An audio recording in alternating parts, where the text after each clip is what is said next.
당회자매 설교 요한계시록 강의 60번째 말씀을 들으시겠습니다. हम senior pastor के संदेश को सुनेंगे, जिसका 사랑하는 성도 여러분, शीर्षक है प्रकाशित वाक्य 전 세계 지교의 성도 여러분, के 지성령 भेद। आइए 성도 हम 여러분, मसीह में प्रिय 전체의 भाई और 전 बहनों, 세계 शाखा के लिए और 예배 स्थानीय 드리는 कलीसिया के 모든 सदस्य और 성도 सदस्य जो इंटरनेट के द्वारा इस सभा में 여러분, शामिल है और जिसन के 계시록 श्रोताओं। 17장에서는 7년 환란 동안 이 땅에 권세 प्रकाशित 잡고 वाक्य 있던 17 अध्याय वह 세력들이 드러나고 मसीह 있습니다. विरोधी की सेना की सच्ची पहचान को प्रकट करता है, जो संसार 7 साल के महाक्लेश के दौरान संसार पर अधिकार को प्राप्त कर लेंगे।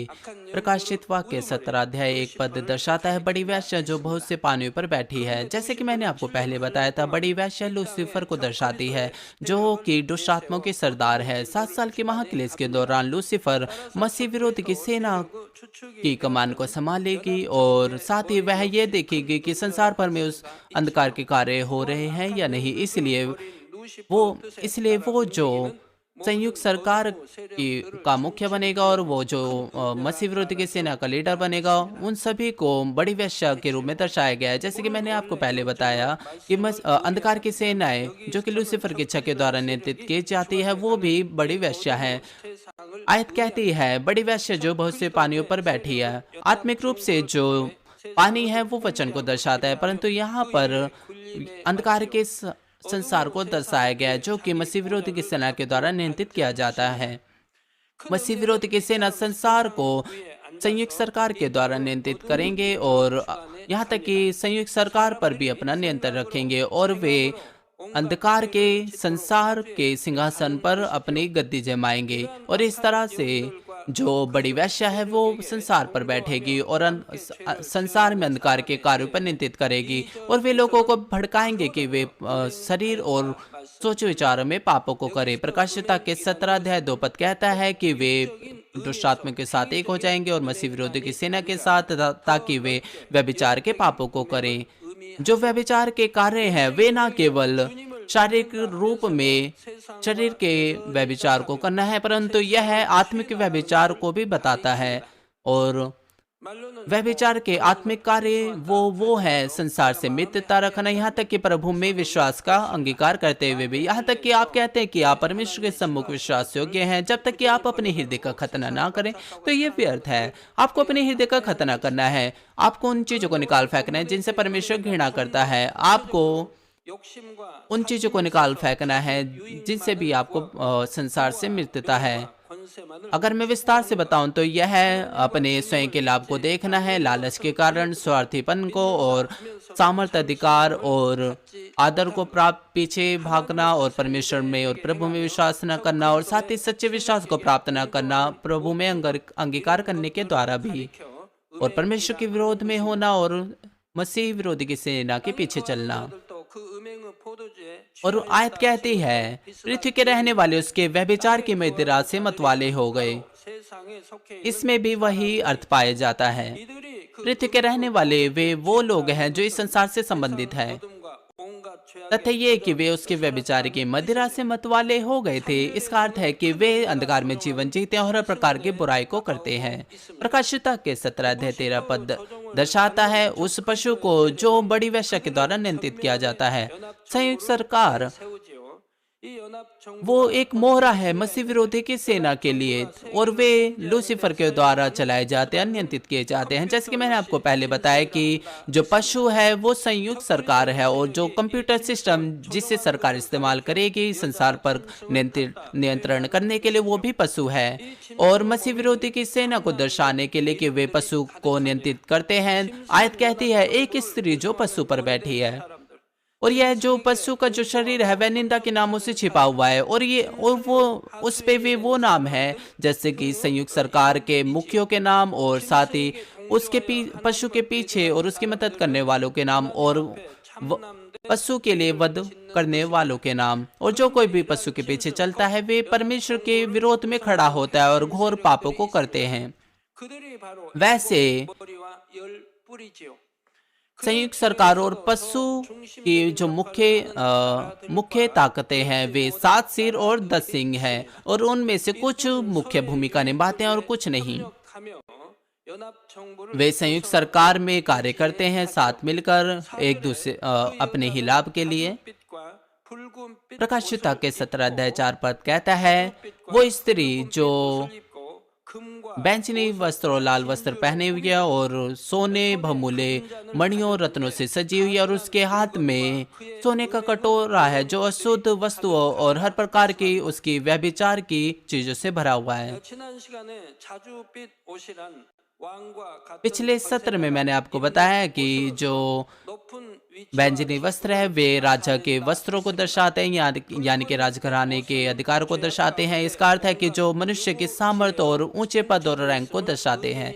और लाल रंग के जो कपड़े हैं वे 함께 자주빛 स्त्री के इस यानी कि उस स्त्री की वो जो स्त्री है वो अपनी बुराई में शारीरिक बुद्धि से भरी हुई है। और अब इसका एक और आत्मिक अर्थ है लाल रंग का और बैंगनी वस्त्रों का। यह अंधकार के ऊपर अधिकार को दर्शाते हैं जो उस स्त्री के पास है। उसका जो अंधकार पर अधिकार है वह बढ़ता जाता है, और क्योंकि उसने बहुत से परमेश्वर के लोगों का वध किया और उनका खून लहू बहाया, और इसलिए इसका अर्थ यह नहीं कि जो परमेश्वर के जन है वे उसकी बड़ी वैश्य की इच्छा के परिणाम स्वरूप मारे गए हैं, जो कि 하나님의 사람들이 피를 흘리고 죽은 것도 क्योंकि सारी चीजें परमेश्वर की इच्छा में उसके न्याय में पूरी हुई है। और जो इस लोगों जो परमेश्वर के जन हैं उनका लहू बहाया गया और उन्हें मारा गया, वे सब चीजें परमेश्वर के प्रावधान में उसके न्याय में पूरी हुई है। अगर परमेश्वर इन चीजों को नहीं होने देता, अगर परमेश्वर इन सब चीजों को नहीं होने देता, तो जो लूसीफर और जो सारी दुष्ट आत्माएं हैं वे कभी भी परमेश्वर के लोगों को नहीं छू नहीं सकती। और इसका एक कारण है क्यों परमेश्वर अपने लोगों पर उन सारी चीजों को आने देता है और लूसीफर और दुष्ट आत्माओं के द्वारा उनके लहू को बहाने देता है। इसका कारण यह है क्योंकि इसके द्वारा बहुत से जो लोग हैं वे उद्धार को प्राप्त करते हैं और परमेश्वर के राज्य में जाते हैं, और उनका जो लहू बहाया जाता है, जिनका लहू बहाया जाता है, वे भी महान आशीष को प्राप्त करते हैं। शत्रु और शैतान वे सोचते हैं कि उनका जो अधिकार है परमेश्वर के लोगों को मानने के द्वारा वो बहुत ही ज्यादा महान है, तो भी जो अंत में जो परिणाम होता है उससे परमेश्वर के राज्य की ही बढ़ोतरी होती है। इसलिए 이루어진다는 사실입니다. 그러므로 하나님의 사람이 애매히 핍박을 받고 고통을 당하는 것은 इसलिए वास्तव में ये एक आशीष है परमेश्वर के लोगों के लिए कि जब वे बिना किसी गलती के जब वे सताए जाते हैं।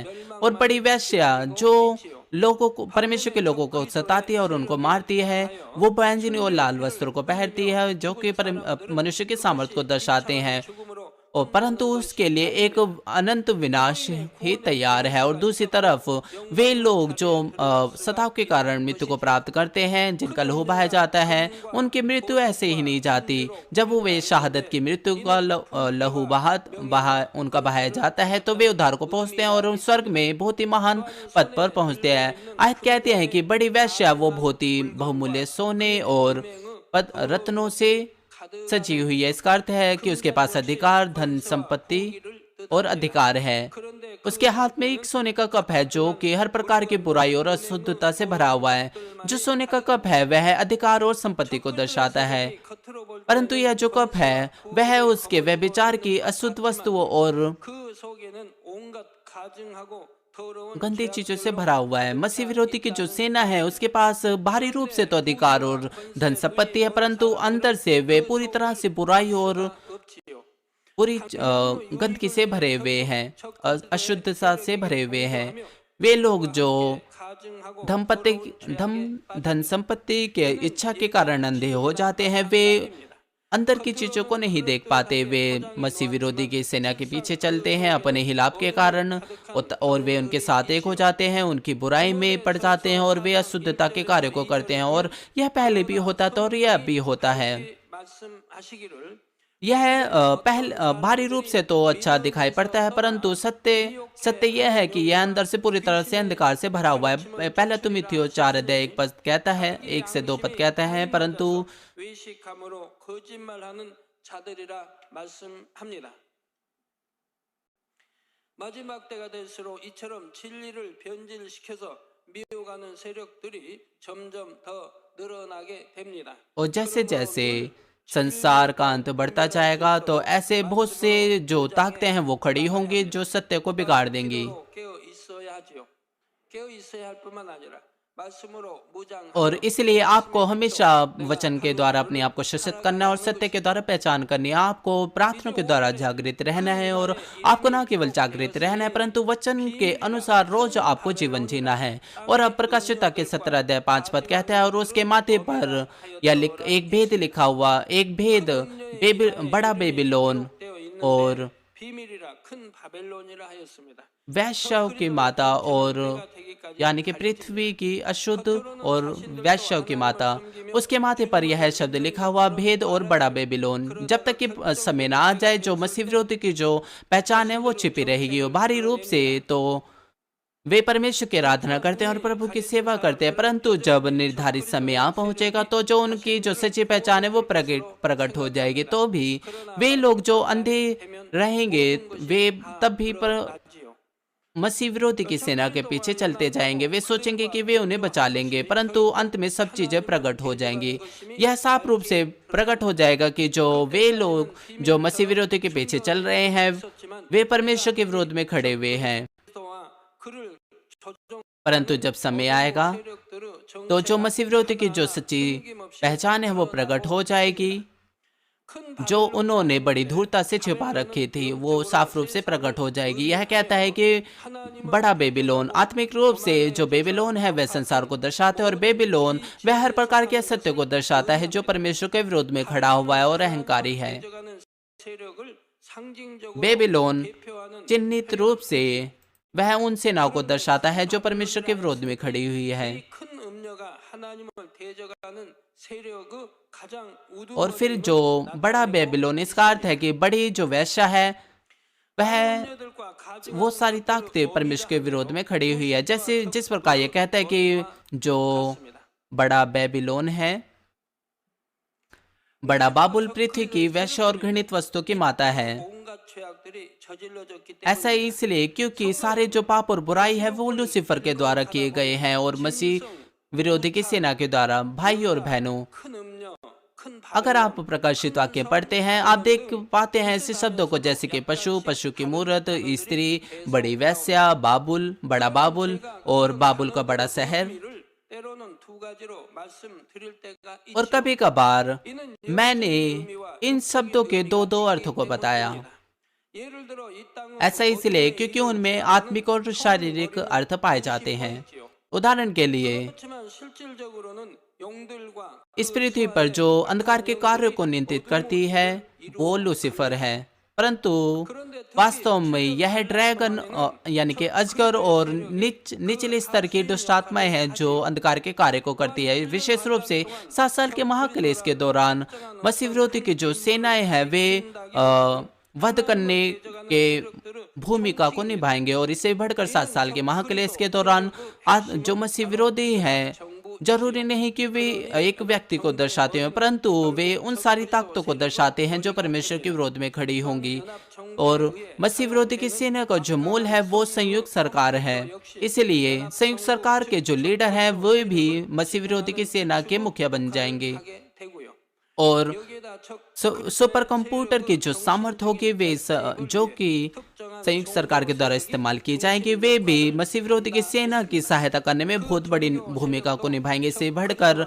और ताकि मसीह विरोधी की जो सेना में जो शामिल है उनके मनों को एक करने के लिए वे एक धार्मिक समूह को बनाएंगे जो कि एक सेंट्रल फिगर का काम करेंगी।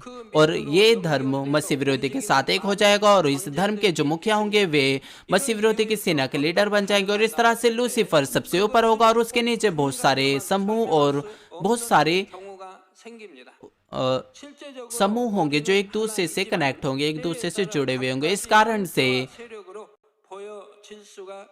से किसी शब्द का जब इस्तेमाल किया जाता है हो सकता है कि उसके एक ही अर्थ ना उसके और भी अर्थ हो। वास्तव में इसलिए उन शब्दों का जो अर्थ है वो महत्वपूर्ण है, परंतु आपको उनके जनरल कंसेप्ट को भी समझना चाहिए। जब आप प्रकाशित वाक्य के जो पूरा जो कंसेप्ट है उसको समझ लेंगे तो आप दुष्ट आत्माओं के संसार को जान पाएंगे कि वो कैसे चलते हैं और किस प्रकार की जो ताकतें हैं वो 7 साल के महाक्लेश में परमेश्वर के विरोध में खड़ी होंगी। चाहे वो बड़ी वैश्या हो या फिर लूसीफर हो या फिर संयुक्त सरकार के मुखिया हो या फिर धर्म के मुखिया हो या फिर यहाँ तक कि वे बाहरी रूप से अलग अलग दिखाई पड़ते हो, परंतु जो उनका उद्देश्य है वो एक ही है।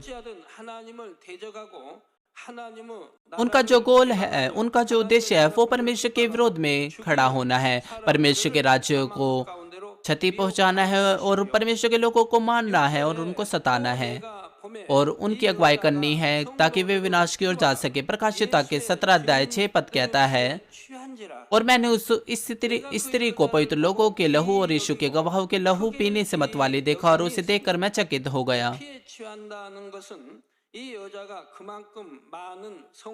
पवित्र लोगों के लहू को पीना इसका अर्थ है कि जो बड़ी वेश्या है उसने यीशु के गवाह और पवित्र लोगों का लहू बहाया है। पवित्र लोगों का लहू बहाना और गवाह को लहू बहाना ताकि वे अपने विश्वास से फिर जाएं और परमेश्वर के राज्य, परमेश्वर का जो राज्य है वो नष्ट हो जाए। जैसे कि मैंने आपको पहले बताया कि जो परिणाम है वो उल्टा ही होता है। जितना ज्यादा पवित्र लोग सताए जाते हैं और प्रभु के गवाह मारे जाते हैं, उन्हें सताया जाता है, उतना ही ज्यादा प्रचार जो है वो फैलता है। वैसे आपको पवित्र लोगों का जो अर्थ है उसको साफ रूप से समझना चाहिए। सिर्फ इसलिए नहीं कि आप चर्च जाते हैं इसलिए आप हर कोई पवित्र लोग हो जाएंगे। वे तभी पवित्र लोग कहलाए जाते हैं जब वे परमेश्वर के वचन का पालन करते हैं और सत्य में जीवन जीते हैं। और इन्हीं पवित्र लोगों को शत्रु शैतान सताते हैं। अगर वे केवल चर्च ही जाने वाले हों तो शत्रु शैतान के लिए जरूरी नहीं कि वे उनको सताएं। ऐसा इसलिए क्योंकि वे अंत में उसके ही शिकार बनेंगे। और दूसरी तरफ जो शत्रु शैतान है वे पवित्र लोगों को सताते हैं जो परमेश्वर के वचन का पालन करने की कोशिश करते हैं और सत्य में जीवन जीते हैं। शत्रु शैतान वे कोशिश करते हैं कि वे जैसे न कैसे विश्वास से मुड़ जाएं। वे प्रभु के गवाहों को सताते हैं। वे प्रभु के गवाहों को, अगर हम साफ शब्दों में कहें कि जो वचन का प्रचार करते हैं, क्योंकि पवित्र जो लोग हैं वे मेहनत से सुसमाचार का प्रचार करते हैं क्योंकि वे प्रभु के अनुग्रह के लिए धन्यवादी हैं और वे उन आत्माओं के लिए बहुत ज्यादा दुखी हैं जो मर रही हैं। जब वे प्रभु की बातें करते हैं तो वे हर प्रकार के सताव का और हर प्रकार के दुखों का सामना करते हैं। और एक वचन है जिसमें प्रभु ने कहा, मत्ती 5 अध्याय 11 से 12 पद में,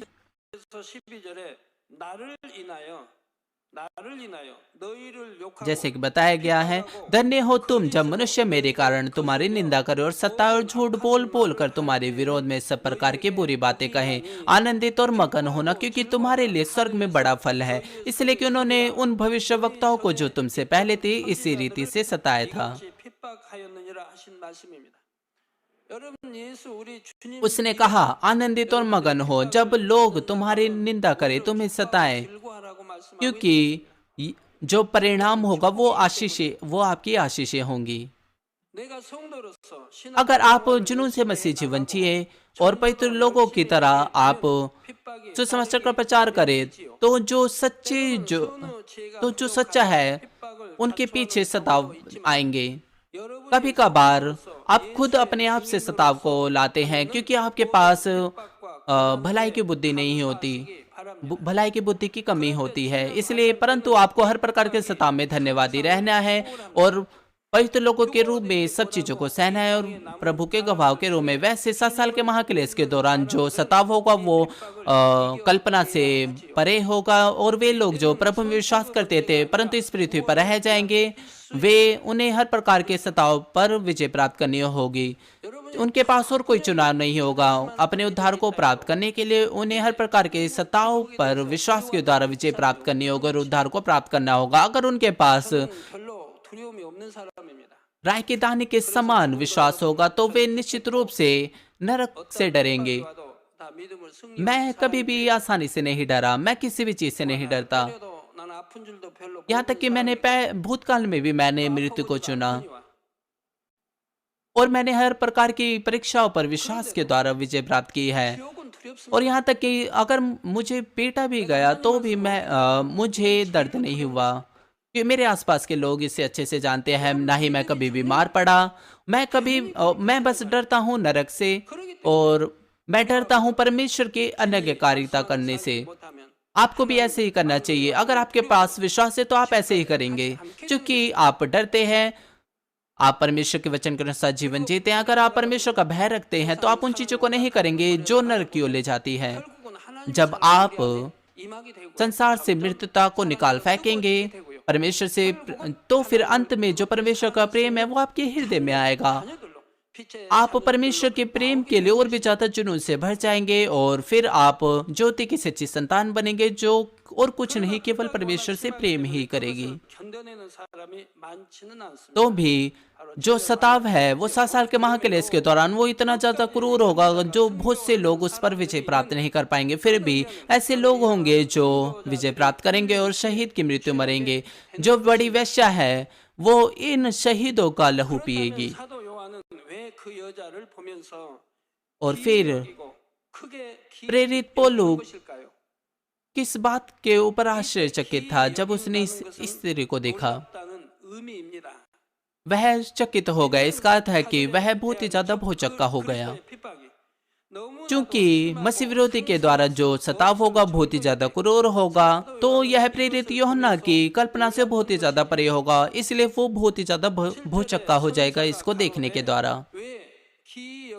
प्रकाशिता के 17 अध्याय 7 पद कहता है, और उस स्वर्गदूत ने मुझसे कहा, तू क्यों चकित हुआ? मैं इस स्त्री और उस पशु का जिस पर वह सवार है, जिसके 7 सिर और 10 सींग है, तुझे भेद बताता हूँ। और अब जो स्वर्गदूत है वो समझाने जा रहा है कि ये चीजें क्यों संसार के अंत में होनी चाहिए। एक बार जब आप एहसास कर लेंगे परमेश्वर के प्रेम और न्याय को, आदम के पाप करने से लेकर 7 साल के महाक्लेश के अंत तक, तो आप इन सब चीजों पर आश्चर्यचकित नहीं होंगे।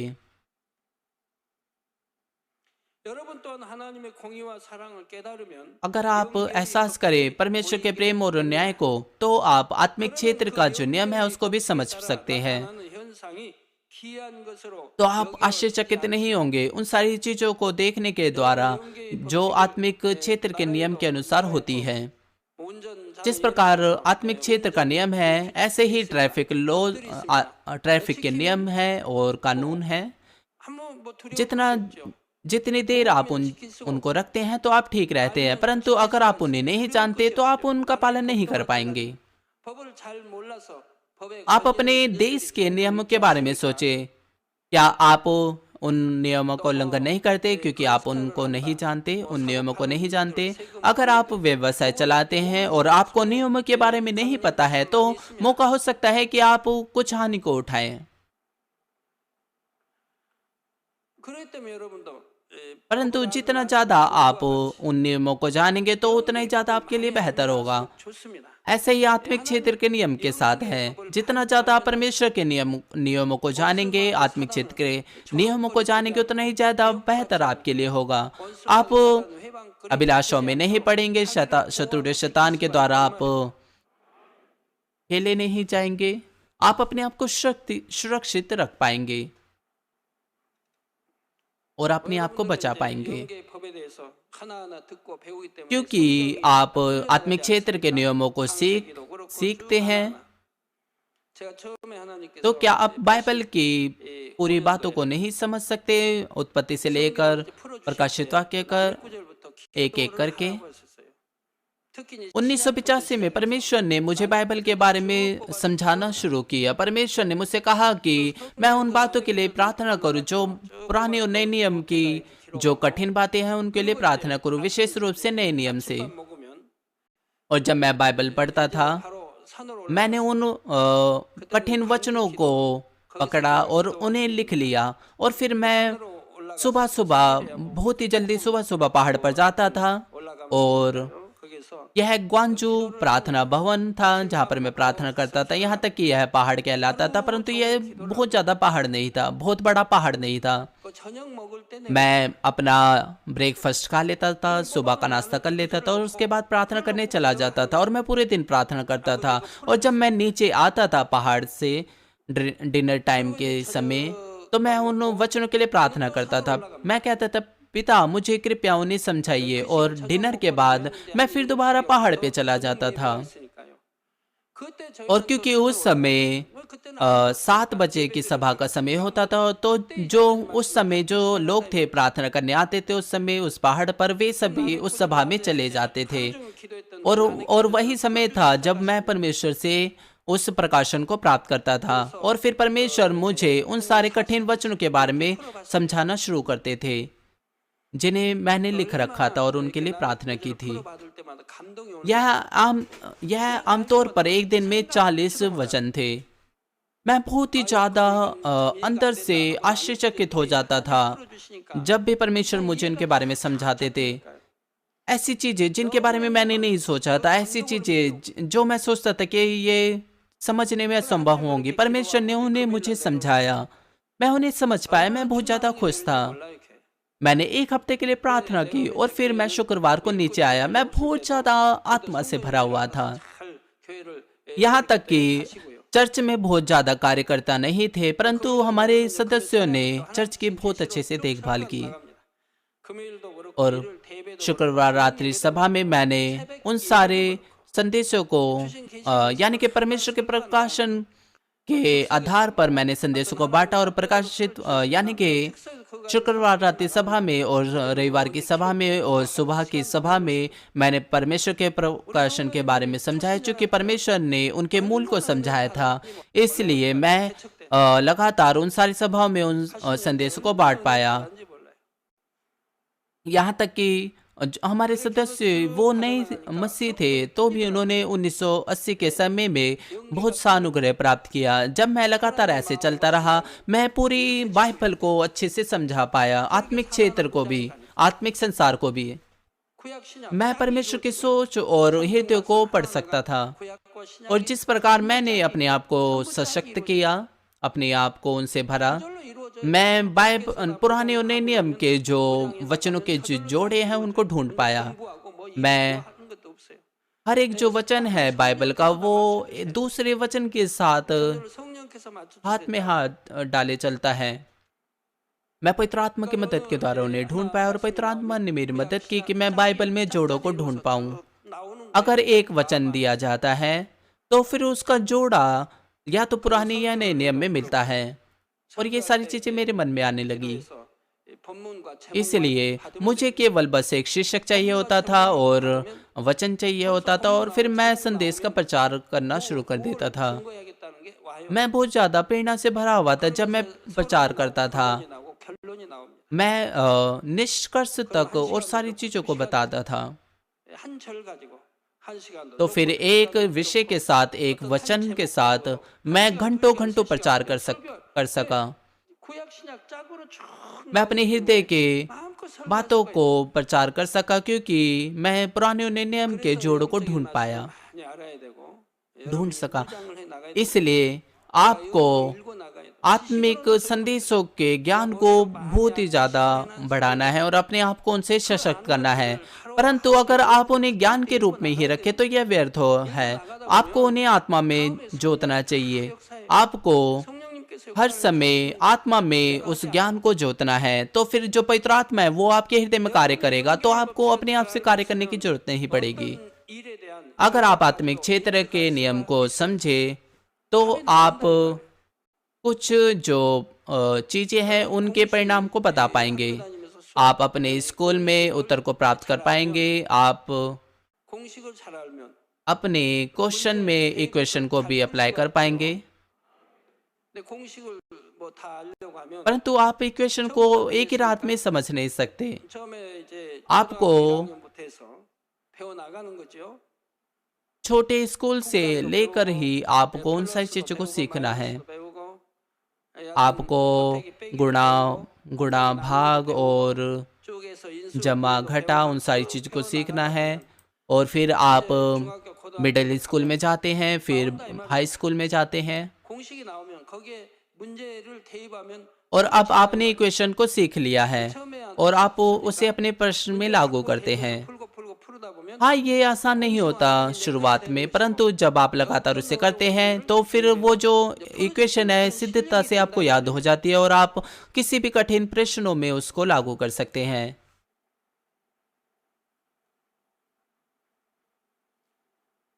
예, 하나님 말씀도 하나의 다 공식입니다. परमेश्वर का वचन भी इक्वेशन के समान है। 어느 거는 어떻게 하면 저주받고 एक इक्वेशन आशीष को प्राप्त करने की या फिर 어떻게 하면 श्रापों को प्राप्त करने की, एक इक्वेशन बीमार पड़ने की या फिर पश्चाताप करने की या सुरक्षा प्राप्त करने की या फिर आत्मा और शरीर में समृद्ध होने की 본영으로 या आत्मा और संपूर्ण आत्मा में जाने की या फिर और नए शरीर में प्रवेश करने की। हर जगह इक्वेशन है। आपको जो करना है वो है इक्वेशन को अप्लाई करना उस प्रश्न पर। एक बार जब आप उसे सुलझा लेंगे तो फिर आप उसमें प्रवेश कर पाएंगे। 질서가 있듯이 जिस प्रकार इस संसार में कानून और नियम है, आत्मिक क्षेत्र के जो नियम है वो भी आत्मिक संसार में वास्तविकता में है। 다 주신 것입니다. ये जो नियम है वे सर्वशक्तिमान परमेश्वर के द्वारा दिए गए हैं। 따라 정확하게 ये आत्मिक क्षेत्र के जो नियम है वे सटीक रूप से न्याय के अनुसार पूरे होते हैं, क्योंकि सर्वशक्तिमान परमेश्वर ने नियमों को दिया है। ये सारे न्याय के अनुसार सटीक रूप से कार्य करते हैं और आप न्याय से भाग नहीं सकते। 아닙니다. परंतु इसका अर्थ यह नहीं कि इसका कोई मार्ग नहीं बाहर निकलने का। हाँ, न्याय पर आप विजय प्राप्त कर सकते हैं, जैसे कि मैंने आपको पहले बताया कि आप इसे जानते हैं। 공의의 법을 넘어 मैंने कहा प्रेम वह न्याय के नियम पर विजय प्राप्त करता है। जो आत्मिक प्रेम है वह व्यवस्था के न्याय पर विजय प्राप्त कर सकता है। 가늠하면 그게 이제 적발되면 돌로 쳐 죽이라. उदाहरण के लिए अगर कोई व्यभिचार में पकड़ा जाए तो व्यवस्था कहती है, नियम कहता है कि उसे पत्थर से मार डाला जाए। यही न्याय है, यही परमेश्वर का नियम है। 가늠이라고 उसे पत्थराव करके मार डालो जो व्यभिचार करता है। 음력을 품어도 हमारे प्रभु कहता है कि अगर आप अपनी आंखों के द्वारा उस स्त्री को 보면 व्यभिचार के द्वारा देखो तो आपने व्यभिचार कर लिया है।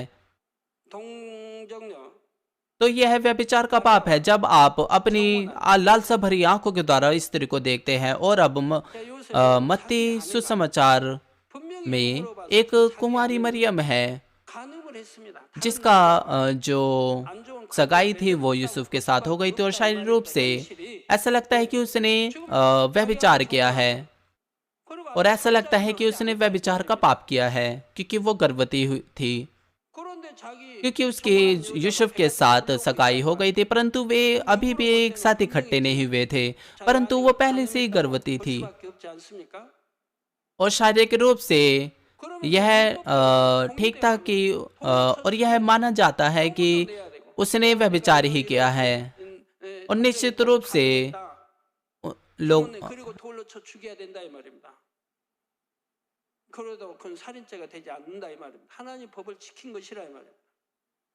निश्चित रूप से उसने सोचा होगा कि मेरी जो पत्नी है उसने व्यभिचार किया होगा और लोग जो है उसे पथराव करके मार डालेंगे। 얼마나 정원했는데 परंतु जो यूसुफ था उसे गुप्त रूप से छोड़ देना चाहता था बिना किसी को बताए, क्योंकि वह उसे छोड़ देना चाहता था, 선한 자라 이 말입니다. क्योंकि उसकी सगाई उसके साथ हो गई थी और वह गर्भवती थी। 하려고 하지도 않고 तो क्या आप 그리고 उसके बारे में सोचेंगे नहीं? 가고자 한다. परंतु जो यूसुफ था वह भलाई का मनुष्य था, वो बहुत ज्यादा नम्र और दीन था और भला था।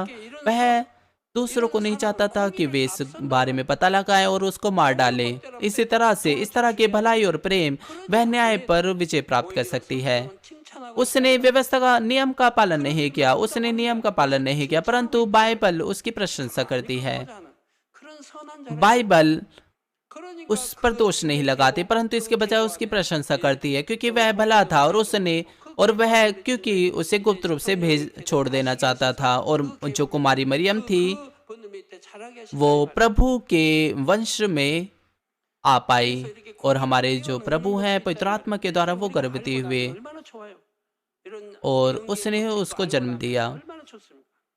아내가 공의도라면 이렇게 जैसे कि आप देख सकते हैं कि 그보다 또 ऐसी क्या चीज है जो न्याय पर विजय प्राप्त कर सकती है, तो यह कितना ज्यादा अच्छा होगा जब आप इन बातों को जान लेंगे। 공의에 따라 정확하게 केवल जब आप 됩니다. व्यवस्था के नियम का पालन करेंगे, परंतु अगर आप व्यवस्था के नियमों से बचल निकलने के मार्गों को भी जानते हैं तो ये अच्छा है, 공의 가운데서 이루어지는 일입니다. क्योंकि जो प्रेम है वह व्यवस्था के न्याय से परे है 마음에 사랑이 더 깊이 임할수록 और यह भी कार्य करता है परमेश्वर के न्याय और प्रेम में। इसलिए जितना ज्यादा आप इसे समझेंगे और अपने हृदय में प्रेम को जोतेंगे तो उतना ही ज्यादा आप आत्मिक क्षेत्र के नियम को समझ पाएंगे जो न्याय से परे कार्य करता है प्रेम के द्वारा।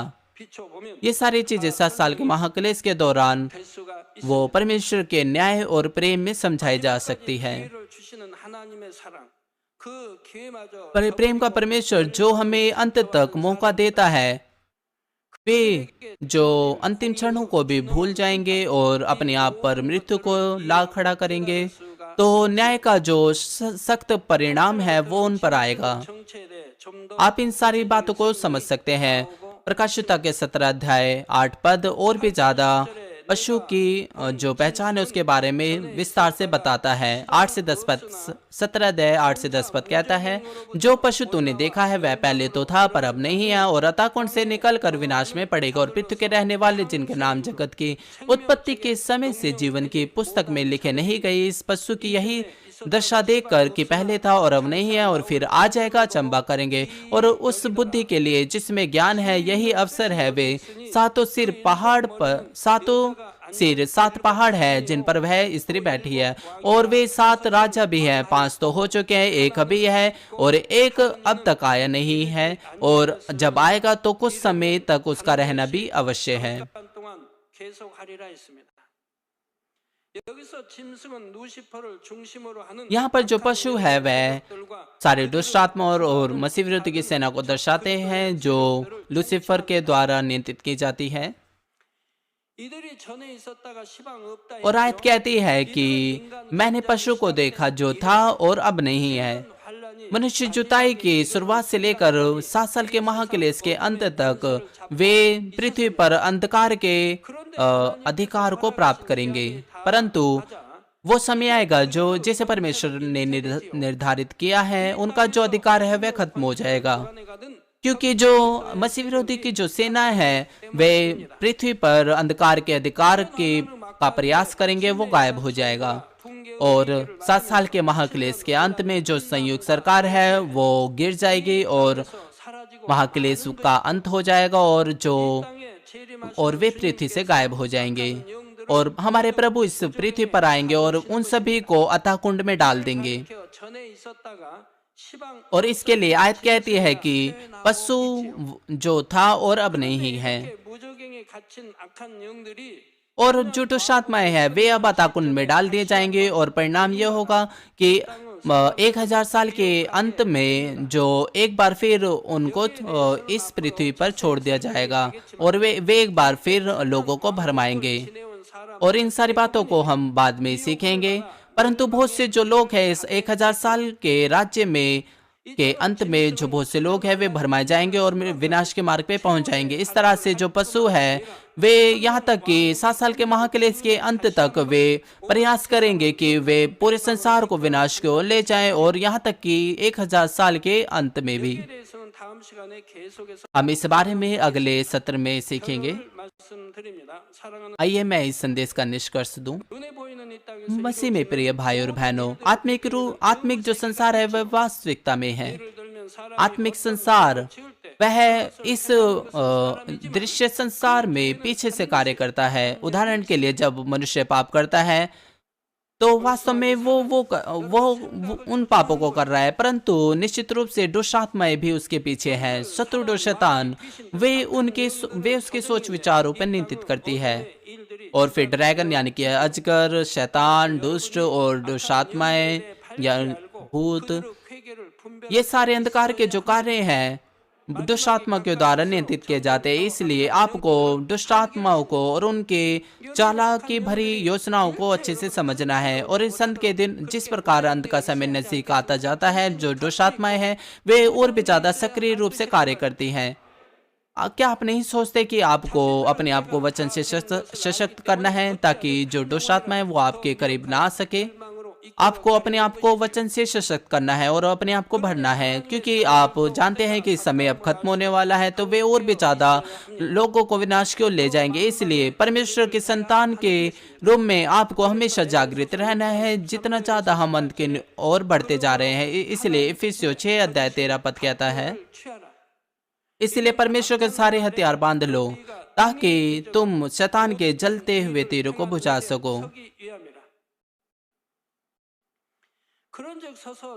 जो सत्य से अपनी कमर कसकर, धार्मिकता की झिलम पहनकर और पाँव में मिल के सुसमाचार की तैयारी के जूते पहनकर उन सबके साथ विश्वास के ढाल लेकर स्थिर रहो, जिससे तुम उस दुष्ट के सब जलते हुए तीर को बुझा सको, और उद्धार का टोप और आत्मा की तलवार जो कि परमेश्वर का वचन है ले लो, और हर समय हर प्रकार से आत्मा में प्रार्थना और विनती करते रहो, और इसीलिए जागते रहो कि सभी पवित्र लोगों के लिए लगातार विनती किया करो। 이를 위하여 깨어 구하기를 항상 힘쓰며 여러 성도를 위하여 구하고 있습니다. 여러분을 이 말씀에 한번 비춰 보시기를 바랍니다. कृपया आप इन वचनों पर अपने आप को इन वचनों के द्वारा अपने ऊपर दृष्टि डालें। क्या आपने अपने आप को परमेश्वर के वचन के अनुसार सशक्त किया है?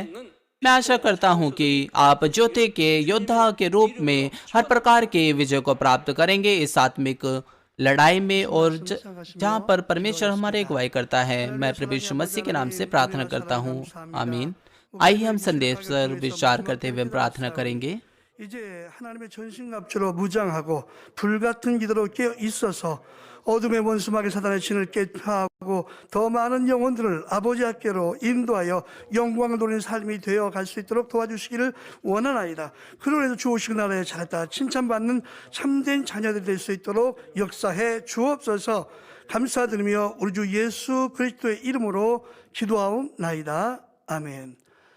당해점의 환자를 위한 기도를 받겠습니다. प्रभु यीशु मसीह के नाम से प्रार्थना करता हूँ, आमीन। आइए हम सीनियर पास्टर के बीमारों के लिए प्रार्थना को ग्रहण करेंगे। यदि आप बीमार हैं तो अपना हाथ बीमारों को पर रखें। यदि आप बीमार नहीं हैं तो अपना हाथ अपनी छाती पर रखें ताकि आप अपने हृदय की इच्छा को प्राप्त कर सके। हालेलुया। शक्तिमान प्रेमी पिता परमेश्वर के कृपया अपना हाथ सभी दर्शकों पर रखे। कृपया शाखा कलीसिया और स्थानीय कलीसिया और सभी जीसन श्रोताओं पर, और जो पूरे संसार भर में सैटेलाइट केबल और इंटरनेट पर इस सभा में शामिल है, उनके हृदय में विश्वास को बोइए। नकारात्मक विचार शक्ति सेना को निकाल दीजिए। सभी तरह के दुख और क्लेश उन्हें छोड़कर चले जाएं। पवित्र आत्मा की आग के द्वारा सिर से लेकर पैर तक कोशिकाओं को, तंत्रिकाओं को, सभी अंदरूनी अंगों, आंतों सहित उनके बीमार भावात्मक अंगों को जला दीजिए। शिष्य की ज्योति उन पर आ जाए। मैं यीशु मसीह के नाम से आज्ञा देता हूँ, शत्रु, दुष्ट, शैतान, सब जीवाणु, विषाणु, दुर्बलताएं दूर हों। ज्योति उन पर चमके। उनके असाध्य दीर्घकालीन रोग पवित्र आत्मा की आग के द्वारा झुलसा दीजिए। सभी प्रकार की महामारियां, फैलने वाले रोग जैसे मलेरिया जला दीजिए।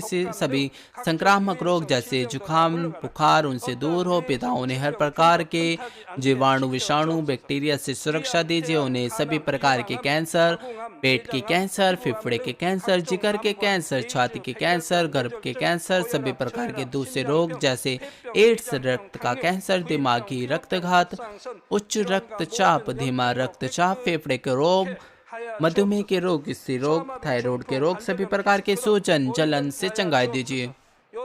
पोलियो, सदमे, गठिया, हर्निया, डिस्क, दूसरे बहुत से रोगों से ठीक कीजिए। सभी प्रकार के दर्द उनसे दूर हो। पीठ दर्द, शिद्दत, मानसिक रोग गायब हो जाए। मिर्गी, स्वलीनता, उदासी, तंत्रिका रोग, सभी प्रकार की दूसरी जो बीमारियां हैं उनसे आजाद कीजिए। सभी प्रकार के लकवे के रोगों से आजाद कीजिए। वे उठे, चले, कूदे, कमजोर आंखें ठीक हो जाए, कान सामान्य हो जाए, अंधे देखने लगे, बहरे सुनने लगे, गूंगे बोलने लगे। दुर्घटना के बाद के प्रभाव ठीक हो जाए, उनकी टूटी हड्डियां ठीक हो जाए, जलन और दहन संवेदना उनसे दूर हो। पिता वहाँ कोई दाग न रहे। सभी प्रकार की दवाओं और विष के लत से वे साफ हो जाएं। पिता मृतक कोशिकाओं, उत्तकों, तंत्रिकाओं को फिर से जिला दीजिए। मृतकों को जिला दीजिए। वे गर्भधारण की आशीष प्राप्त करें। कृपया उन्हें गर्भधारण की आशीष दीजिए। मैं यीशु मसीह के नाम से आज्ञा देता हूँ, शत्रु दुष्ट शैतान हवा में मौजूद शासक बुराई की सेना उनके दास उनसे दूर हो। दुष्ट आत्मा, शुद्ध आत्मा, धोखे की आत्मा, कपट की आत्मा, अलग करने वाली आत्मा, सारी अंधकार की सेना दूर हो। दुष्ट और अंधकार के सारे बंधन खुल जाएं। ज्योति उन पर चमके। पिता परमेश्वर उन्हें प्रार्थनाओं में चिल्लाने की ताकत दीजिए और पापों को निकाल देने के सामर्थ्य के अधिकार दीजिए। वे पवित्र बन जाएं। जैसे उनकी आत्मा समृद्ध होती है, वे अच्छे स्वस्थ में बने रहे। उनके परिवारों में भी सुसमाचार का प्रचार किया जाए। उन्हें सभी प्रकार की दुर्घटनाओं और विपत्तियों से सुरक्षा दीजिए। उन्हें हर चीज में सफल जीवन जीने की आशीष दीजिए। कृपया अपने बच्चों को, उनके घरों को, कार्यशालाओं को पवित्र आत्मा की आग के बारे में स्वर्गीय सेना, स्वर्गदूतों अपने धधकती आंखों के द्वारा सुरक्षा दीजिए। विद्यार्थियों को बुद्धि और समझ दीजिए और उनके हृदय अधिक जुनून और पढ़ाई की इच्छा से भर जाए। संसारिक चीजों से उनके मन और हृदय को दूर रखिए। उनके हृदय में और अधिक जोशीला प्रेम रोपिए। अपने बच्चों को आशीष दीजिए। चाहे वे खाएं पिए और जो भी कुछ करे, वे सब चीजों में आपके नाम को महिमा दें। वे जीवित परमेश्वर का अंगीकार करें और गवाही दें, मैं परमेश्वर से मिला हूँ। मैंने परमेश्वर का अनुभव प्राप्त किया है और उससे आशीष और उत्तर प्राप्त किए हैं।